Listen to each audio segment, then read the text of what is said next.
Good evening, my name is Allison Seeley and this is Schabow, and we want to thank you for coming to our capstone presentation titled Improving Student Reading Achievement with Phonics Instruction and Other Strategies.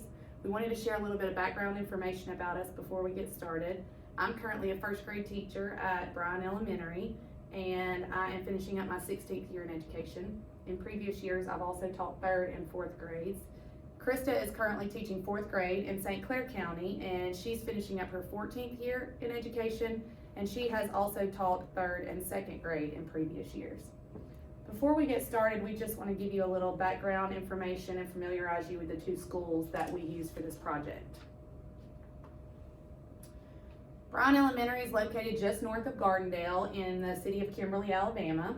Bryan is one of 56 schools that are included in the Jefferson County school system. Bryan services students in kindergarten through 5th grade, and we currently have approximately 865 students enrolled. The demographic breakdown for Bryan Elementary is 94% white, 2% African American, 2% Hispanic, and then Indian and Asian make up 2% as well. We have less than 25% of our students on free and reduced lunch, and so therefore we don't qualify for any Title I funding. Okay, Margaret Elementary is located in St. Clair County. We service students in pre-K through 5th grade. We have approximately 670 students enrolled. The demographics for Margaret include 81% Caucasian, 16% African American, 1% Asian, and 2% 2 or more races. About 43% of our students qualify for free or reduced lunch, and we do not receive Title I funding. So when Allison and I were discussing some topics for our research project, we discussed some struggles that we know our students face with learning to read fluently and learning to read accurately. And we've both had experience teaching upper grades, so we've really seen how students' academic success is negatively impacted when they're not a strong reader, when they are lacking that solid foundation. So when we began our research, we were both teaching early elementary grades, and we noticed that we really had this potential in those early grades to develop strong readers. And one common theme that we found for both of our schools is that we had newly adopted phonics programs. For many years, when we taught 3rd and 4th grade reading, we used county adopted programs like Storytown or Wonders, and I mean both of those programs are good and they have their strengths, but we just felt that they lacked some support for our struggling readers and what they needed. We were really teaching using a whole language approach, and while the whole language approach has its place in reading instruction, we just felt that our students needed a little bit more. So here we talk about how whole language really focuses on the theme and the flow of the text. Students are really recognizing words more as a piece of the language, whereas with phonics, the focus is really on the spelling rules. Students are learning to dissect the words. They're focusing on those letter sounds through explicit instruction. And as Allison and I were teaching these younger grades, and she began teaching phonics first at Bryan, and I was teaching Saxon phonics at Margaret, we really saw the benefits from incorporating these systematic phonics programs in our classrooms. Students were beginning to learn the rules for spelling, and then they would take those rules and they could apply them when they were dissecting words or decoding words. And these programs just had a really big focus on letter sounds, and students were becoming more confident readers using these phonics skills they were learning from these programs. So we had lots of discussion, and we really both agreed that our students were negatively impacted from the lack of a structured phonics program. So that was kind of where we started when we were talking about our problem. And then we also agreed that a lot of our teachers in kindergarten through 2nd grade had just not been properly trained to deliver effective phonics instruction. So when we pulled reading data for both of our schools, we noticed that we had a big group of students that were scoring low on their reading assessments. So once we discussed that both of our schools had recently adopted these structured phonics programs, we wanted to spend some time reviewing each school's data and kind of see the effects that these phonics programs were having on the students' reading achievement. Okay, so this is data from Margaret Elementary. We use the Reading Foundations test from Scantron Performance Series. All students in first and second grades are required to take this assessment. And the Reading Foundations assessment covers phonological awareness, phonics, reading comprehension, and vocabulary. The data reflects the students' beginning of the year test scores. We started with the data from 2017 and continued with the data up until this current school year. I think it's important to note that the 2017 data, though for first and second grade on these slides, was taken before students received any of the phonics instruction from the programs that we've adopted. And the data revealed that a large number of first and second grade students scored below average or low average, which you can see in the red and the pink. However, after they received only 1 year of phonics instruction, we saw those numbers start to decline, and more of our students were scoring in the high average or above average range, which is shown in the shades of green. And then the charts show that this trend of our scores increasing continues up until this current school year. Okay, so Margaret Elementary uses Saxon Phonics, and Saxon Phonics was developed to provide just a targeted foundational skill instruction. It's interactive, it's multi-sensory. Teachers are provided with everything they need to teach students this program. It keeps students engaged, it keeps them excited, and it keeps them advancing their reading skills. It was created by a mother that was trying to help her young dyslexic son learn how to read, and when she saw the success that those strategies had for her son, she felt that children could benefit from her methods too. So Saxon provides that explicit instruction in high frequency words, phonics, and phonemic awareness.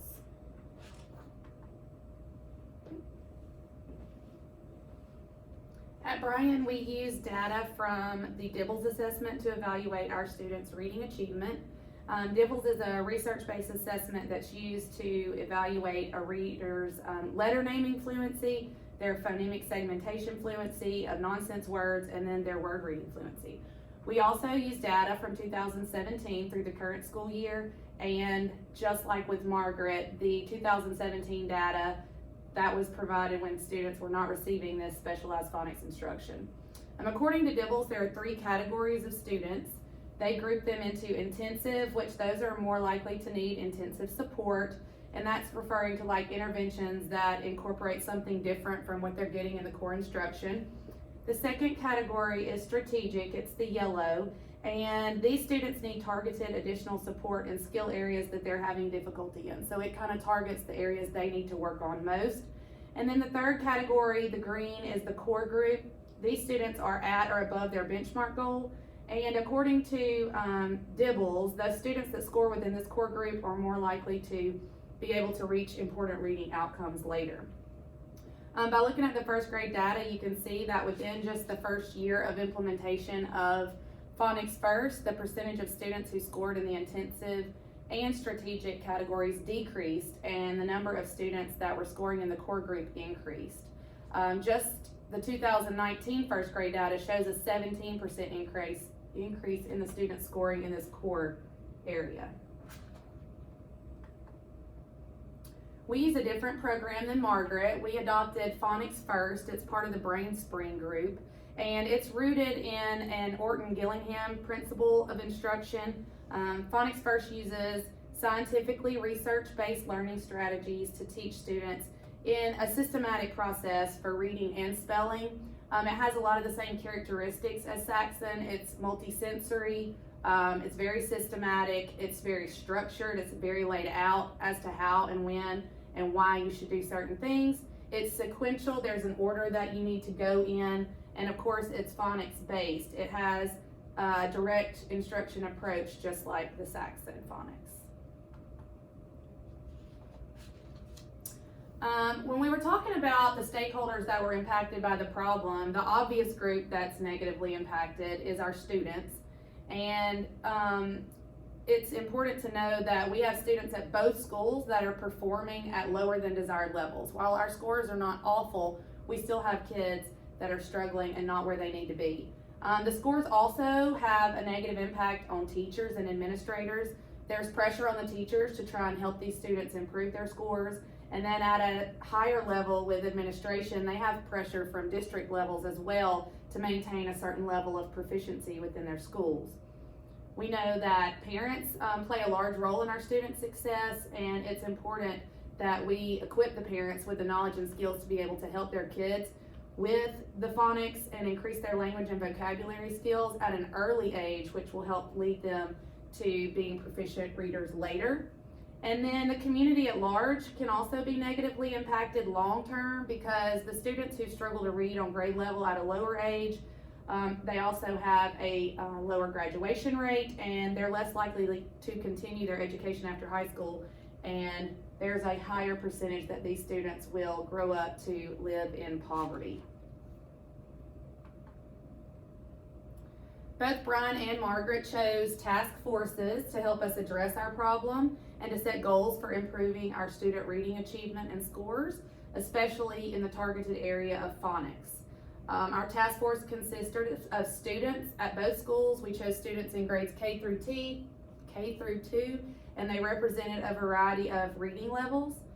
We had teachers, both classroom teachers, special ed teachers, and interventionists, and we had the principals and assistant principals at both schools as well. We met 4 times between August and October at each school, and in those meetings we discussed things such as the data from Dibbles at Brian and Scantron at Margaret. We also talked about our current phonics instruction that was in place at both schools, the Phonics First and Saxon, and we identified those struggling students and came up with some instructional strategies that could be implemented for those students. We had the administrators interview some students to ask them how they felt about their current phonics program, and they were able to give us feedback. The administrators brought that back to us to let us know what was going on with them, how they felt about it. Meetings were held to discuss the results of the recommended strategies, and then also one of the more valuable parts of this were teachers were able to share things they were doing in their classrooms and what feedback they had gotten from their students, and we could all feed off of that and each other.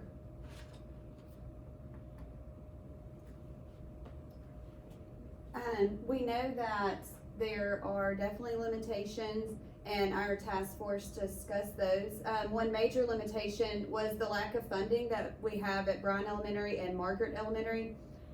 Neither elementary school qualify for Title I funding, so this really leaves limited resources for phonics curriculum, for student materials, and for professional development for our teachers. The lack of teacher training in the area of phonics is a common issue at both Brian and Margaret. Undergraduate programs that these teachers are coming from don't really prepare them to teach phonics instruction, and they're entering the classrooms without fully understanding phonics and how to teach it. It's important that professional development is provided to teachers concerning phonics instruction. Extensive training on the phonics program is really critical for the effective implementation and for our students' success. Many of the teachers at Brian and Margaret have years of experience, but they're reluctant to make changes in the way that they teach phonics and reading, and the attitude of teachers towards phonics sometimes limits the ability to implement some of these new strategies and techniques.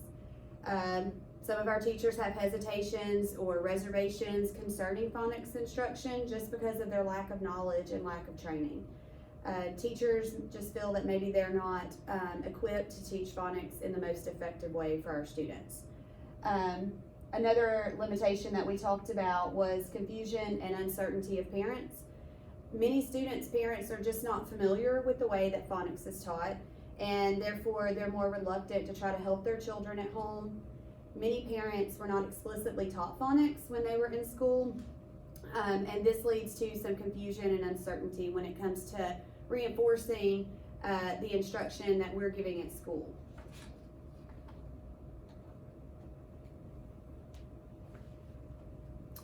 Okay, step 5 was the criteria to measure our possible solutions, and criteria number 1, we said that each solution for both Brian and Margaret needed to aid in improving student reading achievement, that was our overall goal. And we were going to do that by using phonics first at Brian, and then Margaret was going to be using the Saxon. Criterion 2, we both agreed that we aim to improve student performance on both the Dibbles and the Performance Series reading assessments. And we all agreed that a possible solution would be to focus on supporting that content area instruction and learning as it pertains to the phonics component of both the Dibbles and the Performance Series test.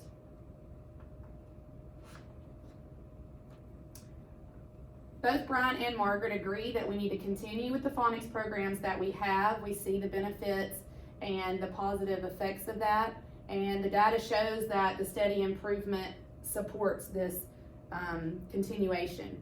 Both schools are going to create professional learning communities, known as PLCs, with a strong focus on phonics instruction and and provide additional resources for those classroom teachers.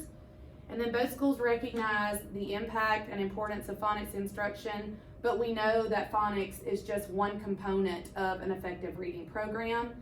It's important that we address all 5 critical areas, which include phonemic awareness, phonics, but also fluency, vocabulary, and comprehension.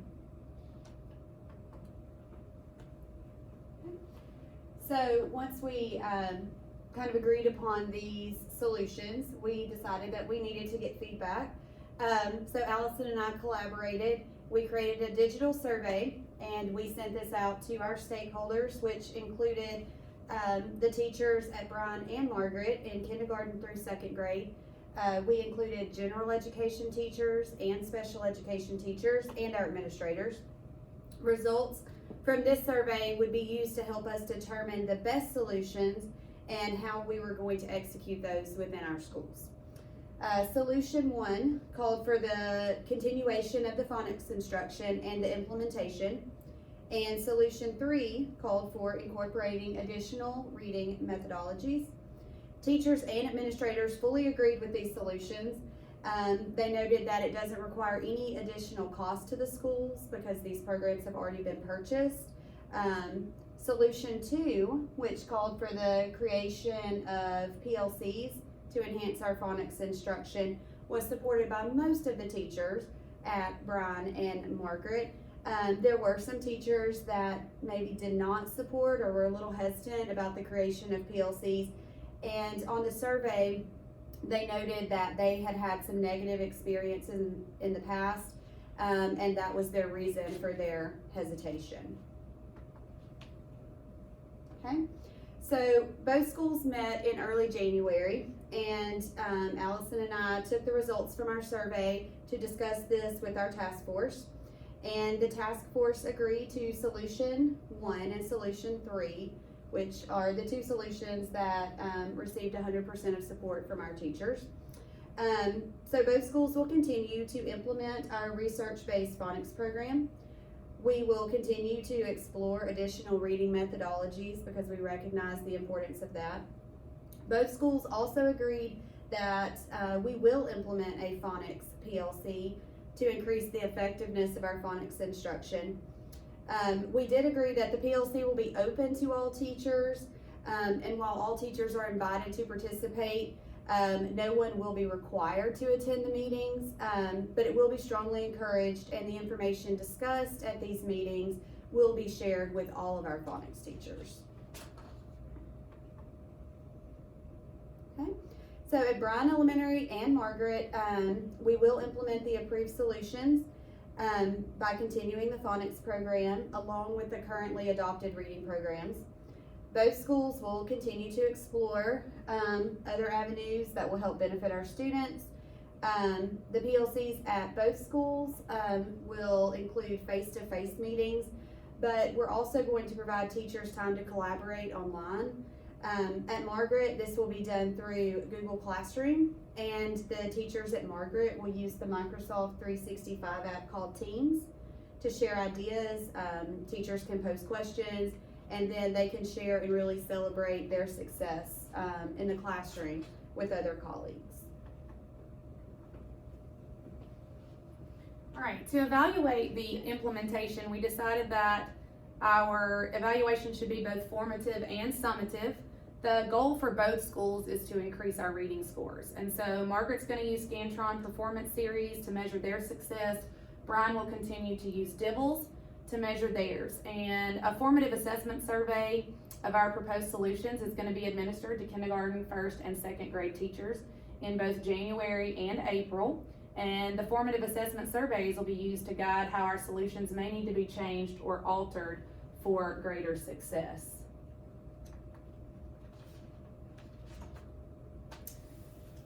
Again, we've stated several times that our overall goal is for both of our schools to have an increase in our overall reading scores, and our task force will assess the success of these strategies and determine if we need to continue with something, if we need to modify something. But it's crucial that we remain flexible and embrace that this is an ongoing process.